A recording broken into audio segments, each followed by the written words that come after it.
from the station working for you. This is WRTV News at 6, streaming now. A plan to better protect our most vulnerable Hoosiers from COVID-19. I'm Kara Kenny with what one candidate for governor says needs to happen. Bars aren't the enemy. The residents of Marion County are not the enemy. The virus is the enemy. Bars in Marion County have faced many challenges while being forced to close for weeks. What they think about opening up next week and what you need to know before going into a bar. Trash, debris, discarded materials all piling up in one neighborhood, and the residents are sick of it. Working for you, we are finding what is being done to address this problem. And we are heading into the holiday weekend with a lot of sunshine, but we are tracking some changes. I'll let you know if that means some rain going through Labor Day. Welcome into the news at 6 on WRTV. I'm Amanda Starantino.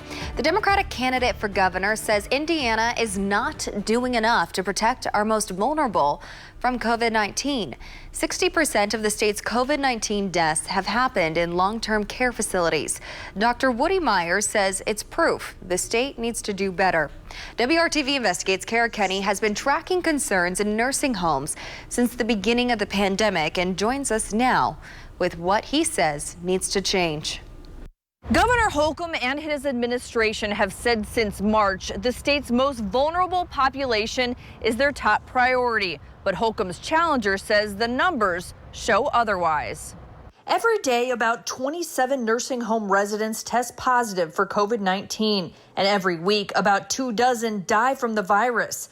1,800 long-term care residents have died, making up 60% of the state's COVID-19 death total, yet they comprise only 7% of the state's total positive cases. I believe very strongly we're not doing all we should do. We haven't done what we should have done. Dr. Woody Myers is running for governor. He's a physician and a former Indiana State Health Commissioner. The state didn't facilitate quickly enough of the transportation of the supplies to our nursing homes, so that was an issue. While the state tested nearly all nursing home staff in June and August, Indiana has not tested all long-term care residents. It upsets me. It makes me angry that we didn't respond better.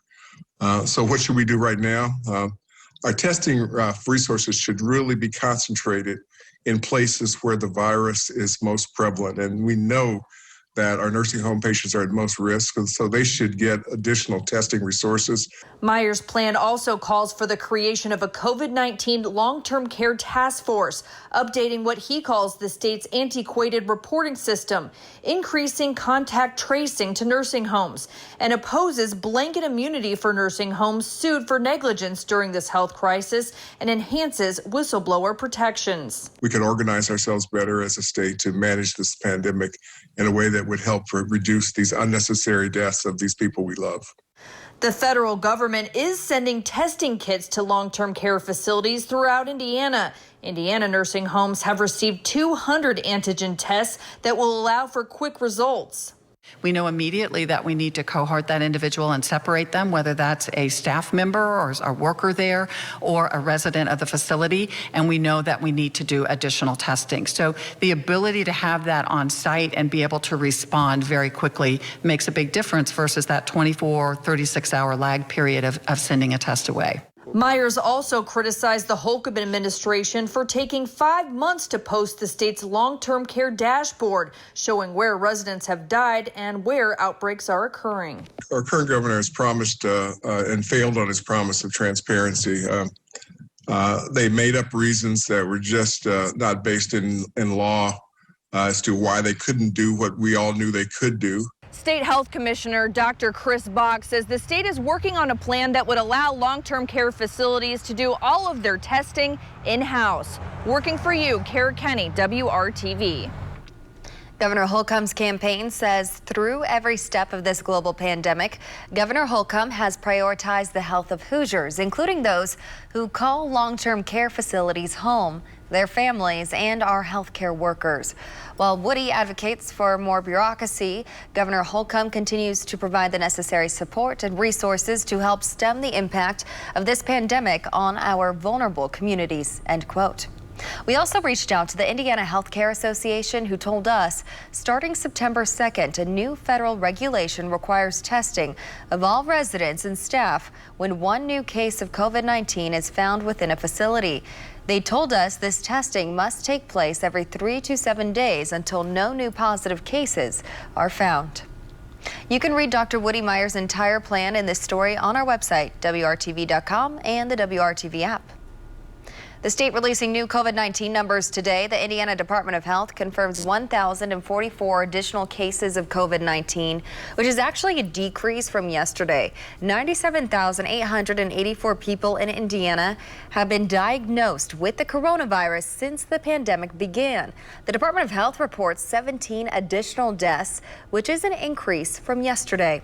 So far, a total of 3,127 Hoosiers have died with COVID-19. 1,117,427 people in the state have been tested for the coronavirus. 8.8% of them tested positive for the virus. This upcoming Tuesday, bars and clubs will be open in Indianapolis, but they will have major restrictions, and it will impact you. WRTV's Stephanie Wade shares the challenges bars have had to go through during the pandemic and what reopening with restrictions means for them and you.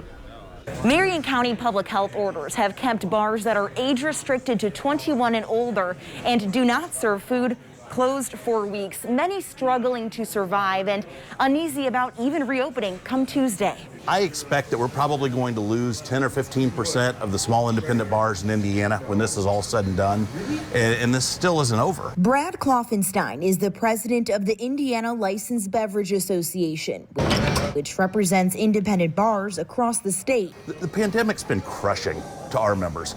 These small bars, I mean, they operate on very thin margins to begin with, and they just don't have thousands of dollars in reserves to be closed for months at a time. Starting September 8th after Labor Day, Mayor Hogsett is allowing bars to reopen, but only at 25% capacity. However, restaurants that serve food have remained open this entire time at 50% capacity. They can't understand why the guy up the street can do it, but I can't do it, and it's really, really stressful. Schaefer Entertainment provides coin-operated entertainment devices for bars, bowling alleys, and movie theaters throughout most of Indiana. We're seeing bar owners, tavern owners, mom and pop bar owners in Marion County that since the shutdown, the second shutdown, are literally telling us they may not be able to ever reopen again. Business has come to a halt for them, but outside of Marion County, we're seeing increases in our equipment in other counties, and we've got some testimonials from some of these customers that are up anywhere from 50 to 75% if they're close to the county line on the other side. Come Tuesday, bars can open at 25%, but bar top service will still be closed. No dancing or live entertainment is also allowed, and customers must be seated at tables with no more than 6 people. Dr. Virginia Kane, the Marion County Public Health Director, said in July that 75% of citations for not wearing masks were at bars and taverns. 25% doesn't even entice the bar owner to turn the power on. They're better off, unfortunately, staying closed. So we're just trying to save an industry, and my fear is that if we don't allow some of these businesses to open back up, we're going to lose the neighborhood bars in Indiana. Stephanie Wade, WRTV. Dr. Kane says Marion County's COVID-19 testing positivity rate and hospitalizations have been on the decline in recent weeks, allowing them to reopen more of the economy. But Mayor Hogsett warns to stay alert heading into Labor Day weekend following the 4th of July. The county saw a large increase in cases. The pandemic will also impact Indianapolis Colts home games this season. Today, the team announced plans to host a maximum of 2,500 fans at Lucas Oil Stadium for the home opener on September 20th. The attendance number was determined following discussions with the Marion County Public Health Department and the NFL. The team will meet with local health officials again soon to discuss capacity for future games. The Colts are working on a process to address those who already purchased a single game ticket or a 4-game ticket pack that included the game.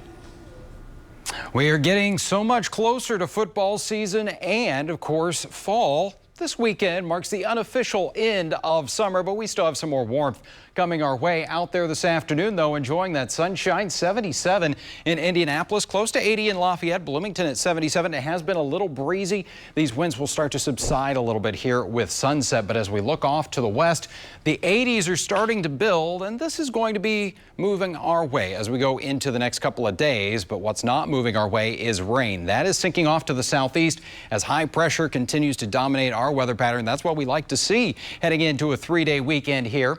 The forecast as we go through the next few hours, though, temperatures, they do start to drop with those mostly clear skies. We're in the middle 60s here by 9 o'clock. We've got some small rain chances that will be in here before the weekend is over. More on that in just a few minutes. It looks nice, Kyle. Trash, old furniture, and construction debris. That's what residents in one Indianapolis neighborhood say they've been dealing with for months as they battle ongoing illegal dumping issues. This is happening in the Meridian Highland neighborhood near Capitol and Fall Creek. WRTV's Megan Sanctorum is working to find out what's being done to address this. Got bags dumped, mattresses. It happens almost weekly. 10 weeks, pile. Piles, just like this one, showing up in the neighborhood, mostly in this alley near Barton Park. This is a typical one. It's big and it requires a lot of time and effort for somebody to come and do this, and how they've not been caught is beyond me. Thomas Tridipo lives in the area and says the problem keeps getting worse. We believe we have at least 2 dumpers. Some of them, the one is dumping construction type debris, heavy tear out removal stuff, and another one is dumping like residential hauling or move out debris. And he's had enough. I've invested in cameras, and I personally do 2 patrols a day on my bike. I do morning and evening patrols and monitor every pile that shows up. Others say they too have noticed the problem getting worse and more frequent. It's not like the dumping grounds of Indianapolis, but it's definitely enough for everyone to notice, for sure. Tridipo says he reports each dump to the Mayor's Action Center. He says the city does a great job of responding and cleaning it up quickly, but he wants to stop it before it happens. It brings down morale, definitely. We all take pride in this area, and this is just kind of an insult to all of us because somebody has to remove it and pay for it, whether it's us or the city. We're all paying for it in some way. The problem is that people don't have a place to dump their trash unless they pay for it. And so people have to pay to dump their trash, and they don't want to do that. So there needs to be better options for people, especially people with low income, to dispose of their trash. Their message to those responsible: stop trashing our city. I think it's a common understanding among people who illegally dump that they can get away with it without consequences, but we'll catch them. Working for you, Megan Sanctorum, WRTV. Those caught illegally dumping can face a fine of up to $2,500 for each case. Residents are encouraged to keep reporting cases to the Mayor's Action Center. The Department of Public Works says if someone illegally dumps on your property, you can fill out an affidavit to see if you qualify for a free cleanup. Parents concerned about one local school district's reopening plan came to WRTV to get answers. We are finding out why the district's guidance is stricter than the local health departments and what it means for students. Dave. And I'm Dave First. Week 3 of high school football tonight. The Center Grove Trojans just getting into things here. The music system they've got here in Johnson County is top notch. This place will be rocking tonight. They got Carmel. We'll preview it live with CG head coach Eric Moore coming up in just a bit.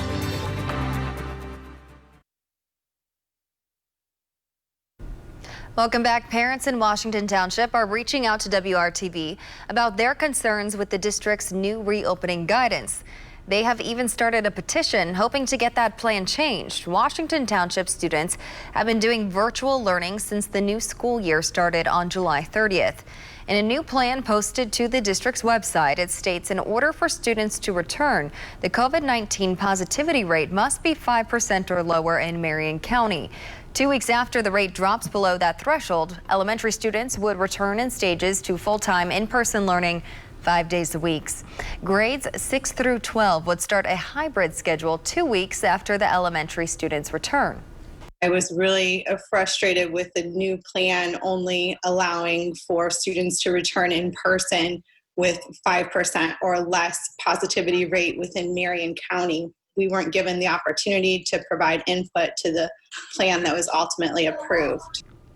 Marion County's tiered approach guidance states when the percent positivity is 13% or higher, there should be no in-person classes. But in Washington Township, if the percent positive is 5.1 or higher, schools will close or remain closed with no in-person learning.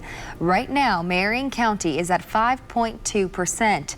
We have asked the district spokesperson why the board decided on a stricter approach to returning compared to the county's guidance. Here's a portion of the response from Washington Township Schools. Quote, on behalf of the DWT School Board, we appreciate parents exercising their right to share their thoughts and concerns on this and any decision that we make as a board.